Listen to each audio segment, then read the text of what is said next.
I agree. What's going on, guys? Tyler and Tyler P.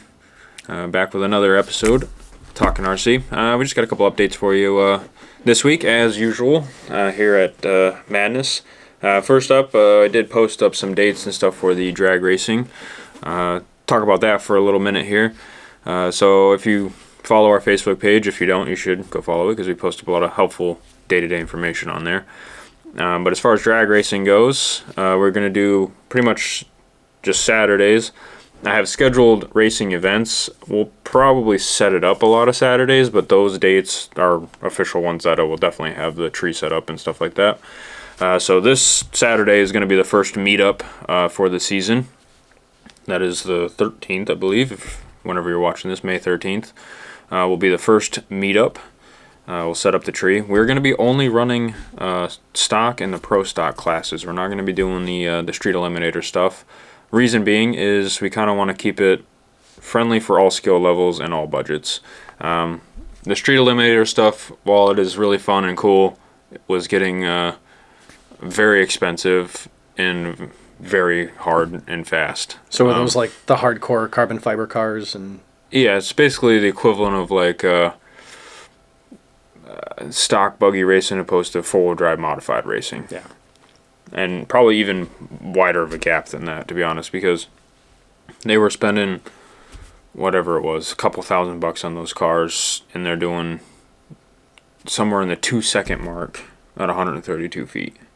And just the... What were they doing for trap speeds?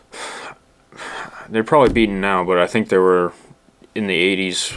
Oh my god. Seriously? They've probably gotten to the 90s by now. Every time somebody got beat, somebody one-upped it almost immediately. So it was like they could be going 150 miles an hour for all I know now. But dang. Last we checked, it was somewhere in the 2-second mark, around 80-ish.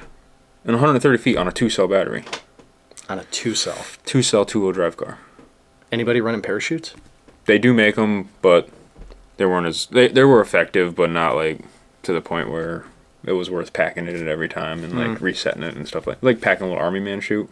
Yeah. It was fun for a few times before you had to keep folding it up for 10 minutes. I mean, if it keeps the car straight when you need to... They did work. Slow it down. Justin had one on his car.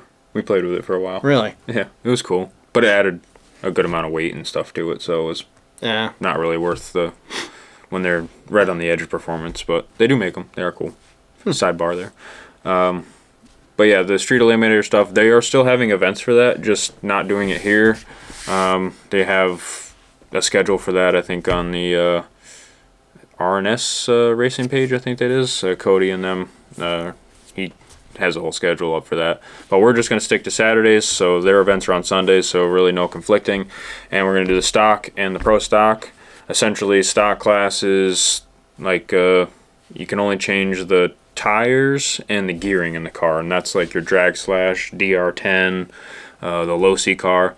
So essentially, you can come in, buy a car, change the tires if you want to, run a 2-cell battery, and mess around with the gearing. Throw it down and compete. And that's it. And throw it down and compete. So the cost is only basically what it costs to buy a car, $300-400 or whatever.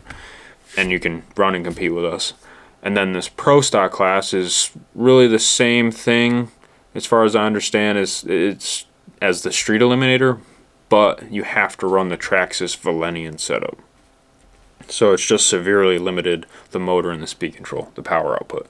So you can still run a fancy car, but you can't run $300-400 electronics in it. You still have to run the Traxxas electronics. So by running those electronics, kind of limits the power output of the car altogether, so you don't have to sink a bunch of money in getting it to hook up.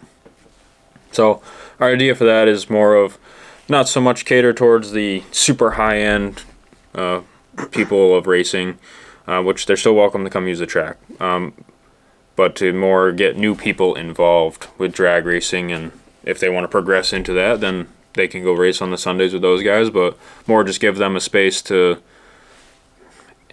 I don't know.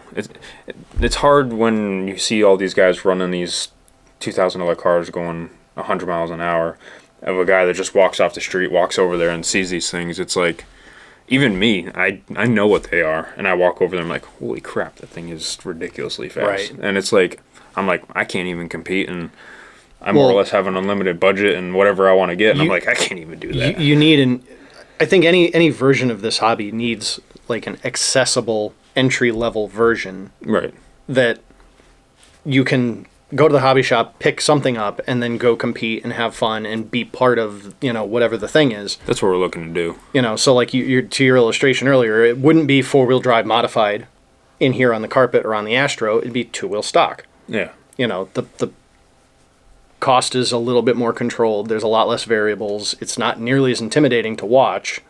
You can kind of watch it and be like, all right, I might be able to do that. Right. Versus 4-wheel drive mod. And we're not going to be racing for large pots or sums of money. It's pretty much just for fun, bragging rights, that stuff. Racing for pinks. You can race for pinks if you want to. That's between you. Pinks all out. I need 10 lengths. I need 10 lengths. We're going to lose the shop. I need to get 3/4 of the way down the track first. Yeah, I know. Can I get a 10-second jump? I was like, yeah, we used to watch that show. It's like the car's like, all right, I just need to be parked right next to the finish line and I'll do it. Yeah. Okay. I'll just pop the clutch. For anybody that watched Pinks or Pinks All Out, they'll know what we're talking about. I haven't played that show in a long time, though, I don't think. But it was entertaining in the day. Yeah. I like the guy. So dramatic. Anyway. So, yeah, just try to help people get into the drag racing scene and give it a little bit more of a, lighter environment to get into it and have some fun.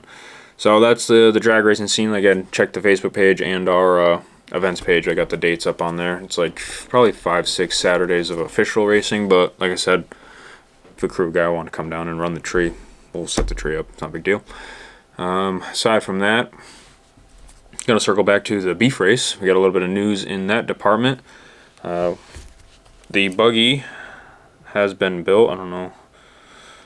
That's Mayfield, right? Techno? Yeah. Mayfield. Yeah, Tyler knows better than I do. I just want to make sure. The waffle buggy.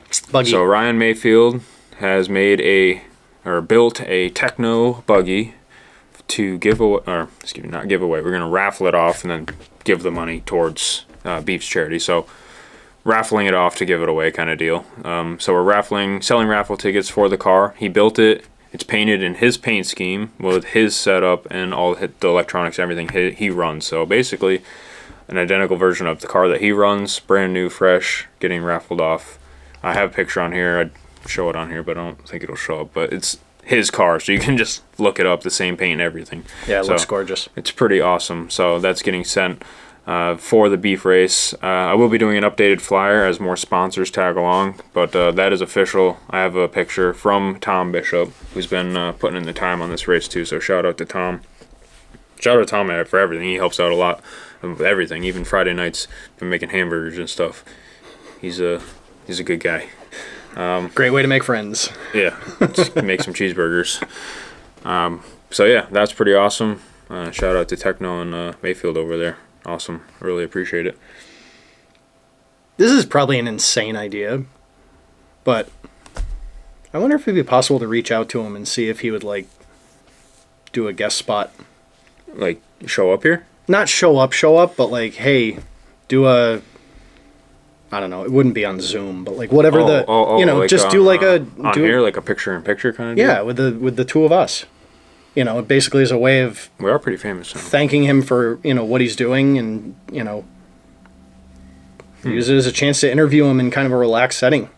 I mean, I'm sure he'd say yes if he knew that he could literally reach hundreds of people. Oh yeah, at the same by participating on this podcast. Yeah, hundreds of people over the course of a couple months. I don't know. It's just a thought. Yeah, Tom. I mean, mainly because I just want to talk to the guy. I'll hit up. I'll talk to Tom maybe on Friday. See what he says. And if Mayfield is watching. I mean, if he's watching, I think we're doing something right. But yes. Yeah, talk to Tom. Now that would be cool. We can look into that. That'd be awesome. Even anything, hey, what's up, would be kind of cool. Yeah. But regardless, he's built the car, and it's a pretty awesome gesture in itself. So I appreciate that. If he is watching or catches wind of it, thank you. You're a pretty awesome guy. Aside from that, we have a paved oval race on the 27th for the opener for you oval guys out there on the asphalt. guys want to try to get those little mini SK car things out there. So let's get those going. I don't know if you saw those on the counter there. They're like 14th scale or something? Yeah, the little 1RC guys. Those look really cool. Yeah, they're super scale and super cool looking. So I've been talking to a couple guys that want to get that going. So if you have them, bring them down.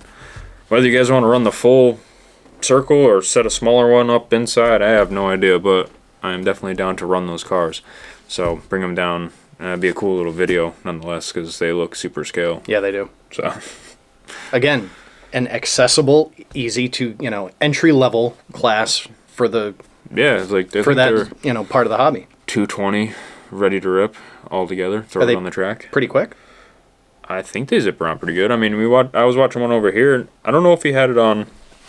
So I think they come with a nickel metal battery, but a lot of guys have been putting a 2-cell LiPo in them. Nice. I think I was watching Bill with a 2-cell LiPo, and it scooted around pretty good. So I don't know the difference in power there. I think it was a 6-volt nickel metal to a 7.4-volt LiPo, so it's probably a good bit kicking power. Yeah. So, but it looked pretty cool over here. I don't know. Look at your handle. I mean, they got like decently soft rubber tires on them. Really? Yeah. That's cool. Actually, not bad. So those are pretty cool. Bring them out. We'll run them. What else we got? Oh, I got to make some more of the Dirt Crew shirts. If you guys are interested in that, drop a comment. Let me know sizes and stuff. I can put it on a different color if you so choose. I just happen to have those bright yellow or orange. Why would you want another color? There's one color. That is honestly the best color I think it looks in. Yep. You can't miss it. Did it for the marshals. And I was going to say, it's great if you're marshalling. Slightly lowers the odds of getting hit in the dome piece. Yeah, and I did order a shirt in the other kind of that material. It's like the dry fit or something like that. Oh, it's like more breathable? Yeah. So I'm going to try a couple of those out. If those work out. They'll be a hair more expensive, but it's supposed to be better for sweating and stuff like that. They wear nice. I'm going to try it out. I don't know how my machine and stuff will like it, but it's the worst thing you know. I got to comes out with a big square hole in the shirt. Yeah, just melts right through it. Oh. Nah, I think it'll be all right. I think that's about all I got. Other than that, everything's been pretty normal here at the store. Yeah, you got anything? Yeah. I think that's it. Another show done. Anyway, thanks guys for watching. I appreciate all the support. If you want us to talk about anything, just reach out to us and let us know. We'll see you guys in the next one. Come down, use a track, and have a good time. See you guys.